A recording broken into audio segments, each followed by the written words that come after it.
In the next 30 minutes, government declares illegal miners as terrorists as war against galamsey intensifies tonight.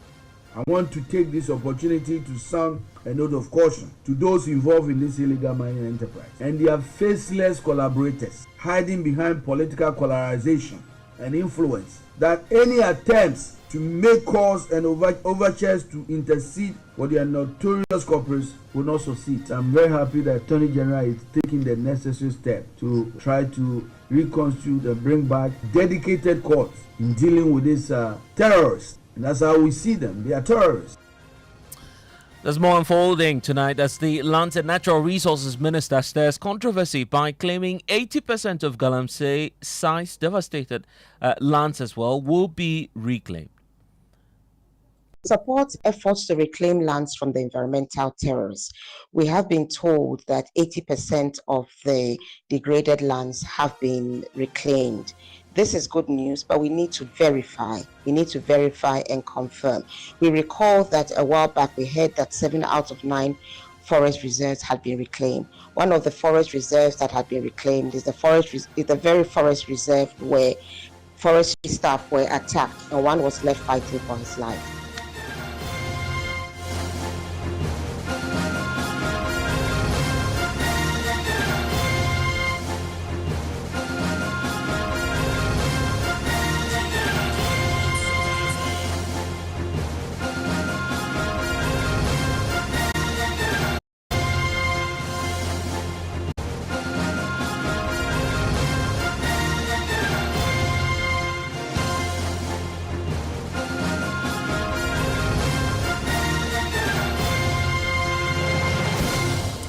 And top story, as always, is brought to you by Telecel, connecting energies and holy insecticide spray and quell. Enjoy a holy sleep. My name is Blessed Sogah, and for tonight, all illegal miners operating across the country from tonight. Terrorists and government is set to unleash the full force of the state in the next phase of its war against illegal mining. According to Ghana's Lands and Natural Resources Minister, Emmanuel Amakufibwa, government's efforts are yielding results as the degraded lands are being gradually reclaimed by the Joint Military Task Force set to curtail illegal mining. While addressing the media today on efforts being made by his ministry to fight the menace, the minister who called the illegal miners terrorists also sounded a strong word of caution for persons who front the activities of these miners. And the Ministry of Lands and Natural Resources is committed to eradicating illegal mining. However, given the challenge, complex and multifaceted nature, the government urges all stakeholders, including traditional leaders, local assemblies, civil society, to actively support these efforts to safeguard Ghana's natural resources, to preserve for future generations, to preserve it for our future generations. His Excellency, the President remains fully committed, and let me put it again. His Excellency President Mahama remains fully committed to his pledge to eradicate the illegal mining menace, and as a sector minister, I shall carry through this responsibility to the letter, no matter whose house is God.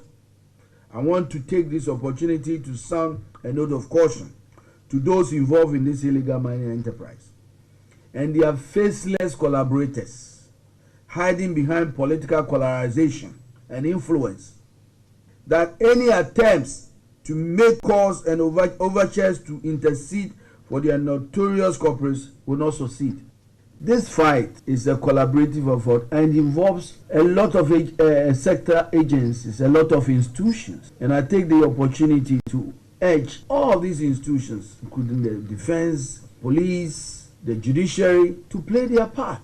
I mean, this story, it goes to underscore the critical importance of the judiciary in this fight. We've already engaged the Attorney General, we've engaged the Chief Justice. I'm very happy that Attorney General is taking the necessary step to try to reconstitute and bring back dedicated courts in dealing with these terrorists. And that's how we see them. They are terrorists. That's how the sector minister is seeing the illegal miners now as terrorists. Well, Emmanuel Amakufibwa is also revealing tonight that 80% of areas taken over by illegal miners have been successfully reclaimed. For over 2 years, the military were basically not ordered to go into forest reserves.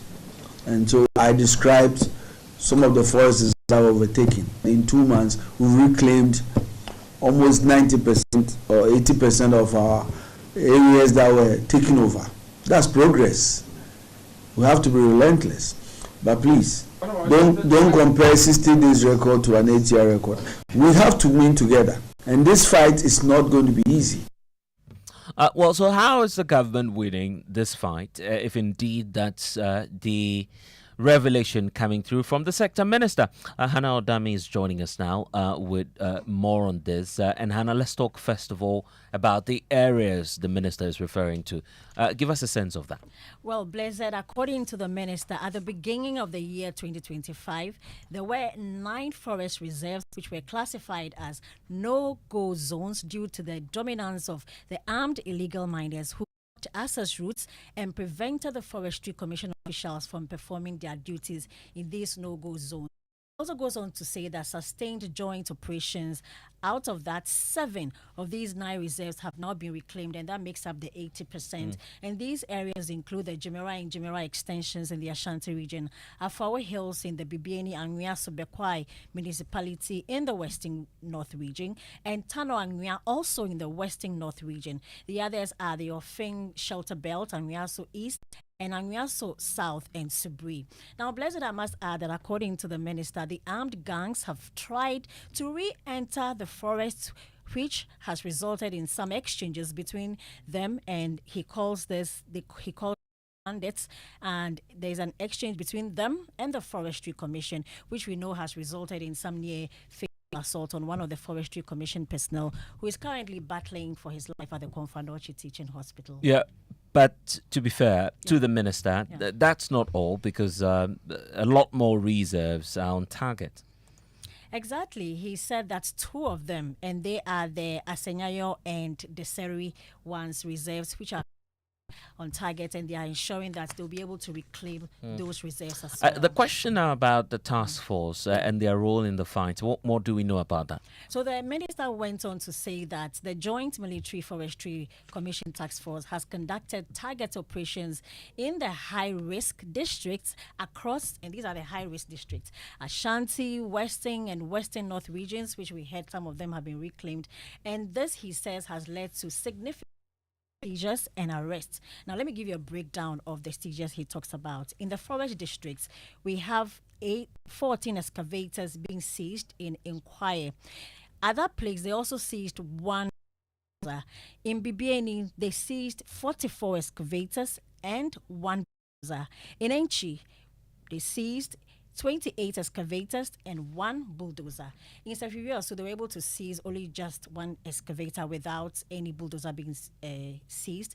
And then in Jaboso, 13 excavators were seized. So in total, 100 excavators have been seized and 3 bulldozers. 103.4 if you want to add that to it. But that gives us a graphic picture of what's happening across the country. Thanks, Hannah, for giving us a sense of that. But I also want to bring in Erastus Saridonko, my colleague, who's been dedicating quite a substantial part of his career to covering this risky venture. Now government is terming them as terrorists. Erastus, I'm just wondering what your initial reaction to that tag is. In fact, he nails it rightly on the head. And gradually we are entering into a state of militancy in our forest reserve. So the minister captures it so well. A band of terrorists now besieging our forest reserves. And now almost all the people who have besieged this forest are carrying sophisticated arms and are ready to fire. And so I must say that we are entering a phase of militancy within our forest reserve. Yes. But now you've heard the reserves that are being mentioned now. The claim is that there have been 80% of them being reclaimed, as the minister is pointing out. Does that make sense in terms of what's actually happening on the ground? That is where I don't minister. And I wish the minister will not toe that line going forward. in celebrating too fast and be apportioning percentages to forests he claims they clawed back. Now, let me give you a sense of the areas that have been under siege. Tananya is a hotbed for galamseyers, and it's been like that for some time now. From last year, in fact, the invasion started from last year, right down when beginning of this year, when power changed hands, more people got into that forest reserve. In fact, I must also say and comment that government has done some work within the forest. And so they've been able to flush quite a number of the illegal miners out. And so just this week, they seized 15 excavators. 25 other excavators were tracked to the edge of the forest, and they carted so far 19 excavators from that part of the forest. So that there's been a substantial work in there. But for the minister to say that that forest has been clawed back will not be accurate, because as I speak with you, I have confirmation from farmers and villagers within the Wasa Dunkwao enclave of the Tananya Forest Reserve. The Wasa Dunkwao enclave, there are illegal miners who have pitched camp there as we speak. The Adobeura portion of it still has illegal miners in the Tananya Forest Reserve. So that forest is not completely out of the woods, as the minister will put it. Now, let me talk about the Tananya Forest Reserve. As we speak, the excavators, the people with excavators, I mean the galamseyers with excavators, have been brought under control. But the ones using simple implements who can fall trees, just like the excavators, they call them the PP people. They have taken over areas like Infante, Jomoro, which is in Inchi, Dejanso, all parts of Tanonimre Forest Reserve. And these are Burkina and other nationals who are pitched camp working day and night within that part of the forest. When we talk about Jimira Forest Reserve, just a moment ago, I had confirmation from residents in Pechi, close to Kumasi, who witnessed a number of galamseyers wielding guns, leading excavators into the Jimira Forest Reserve through the Pechi end of that forest reserve. And so, if the minister is minded, he should check the Jimira and the Jimira extension forest reserves through the Pechi end. Yeah, because excavators went in today. Yeah, as we are speaking. Erastus, to be fair to this minister, his less than 90 days first. He speaks to the fact that, well, they're aiming at doing a substantial work, but time is also of the essence in terms of looking at perhaps his grasp over what might be happening actually on the ground, correct? That is why in my initial statements I said that some work has been done in many of the forests. In fact, offense shelter belts, they've been able to clear quite a number of illegal miners from that forest. The Jimira extension and Jimira forest reserves, they did some work in there. Offense shelter belts, they did some work in there. But it was just recently, if you remember, where the forest guard was attacked and slashed in the knee. That was the Apenkru side of the Jimira extension. There are still pockets of illegal miners in this forest. So I don't like the expression when we say that 80% has been clawed back. It makes people go to sleep and say that, oh, that place has been cleared. But that is not true. And that is why I disagree with the minister.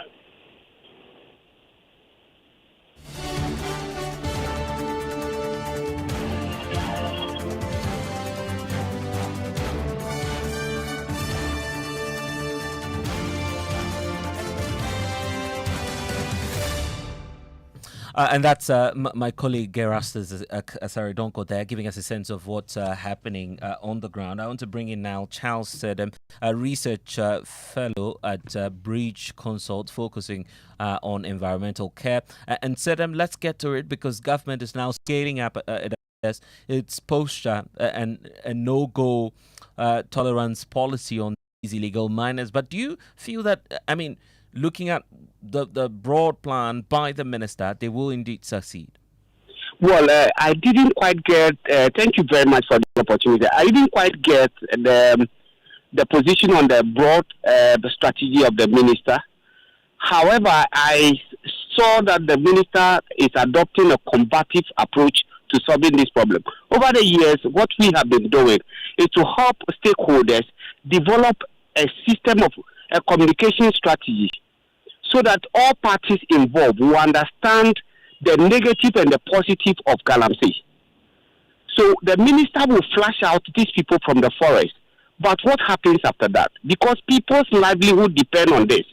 There's the tendency that they will go back to do the same thing. So the question is, what are the broad strategies except what I heard about the combative side? Yeah, but with where we are now, that's the only way out, isn't it?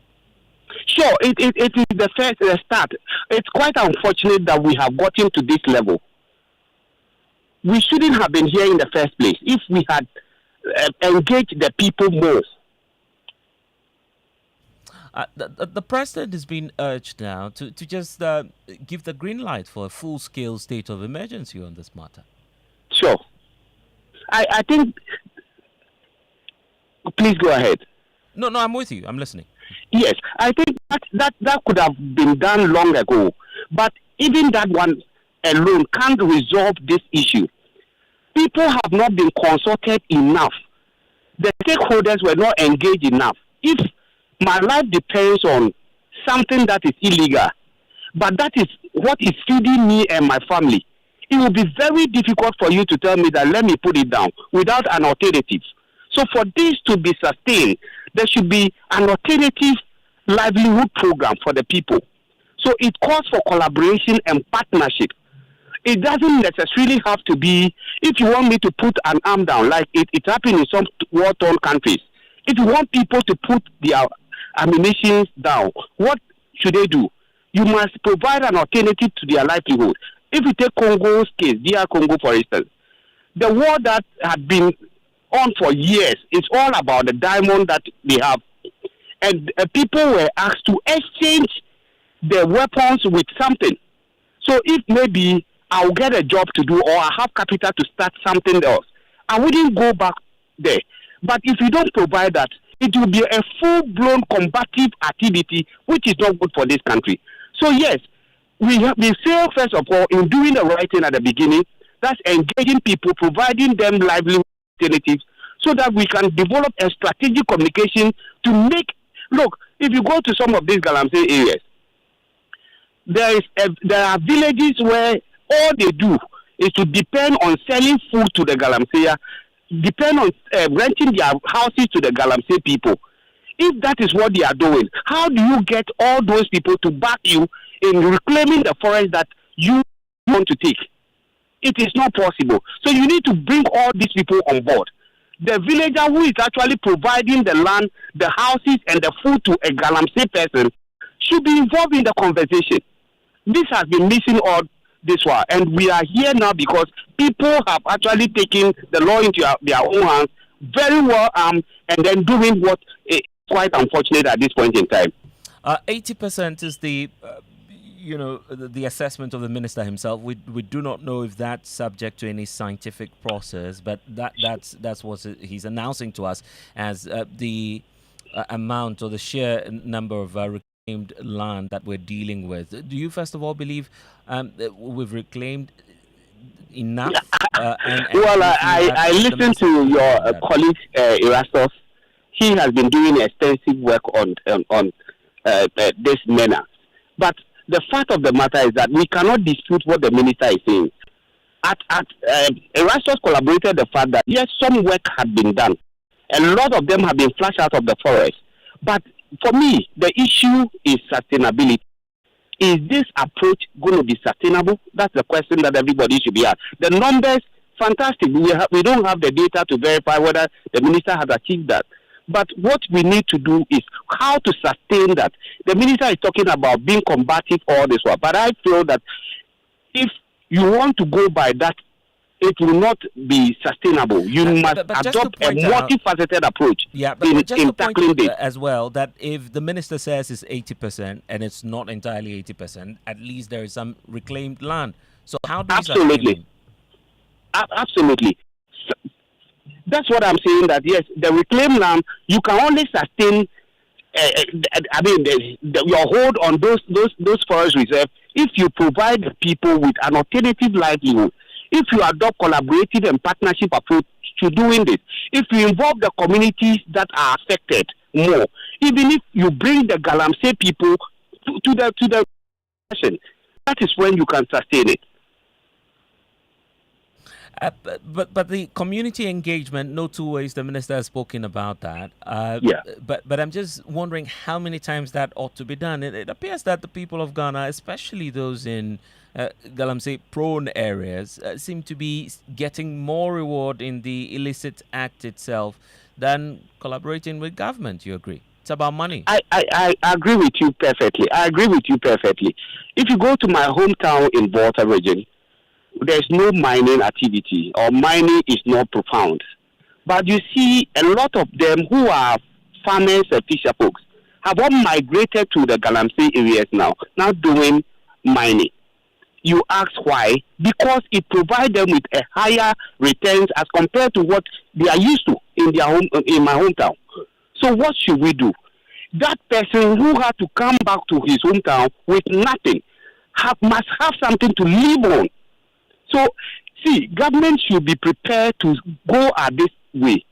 I am asking you to give up on galamsey, and this is what you have available. That's all.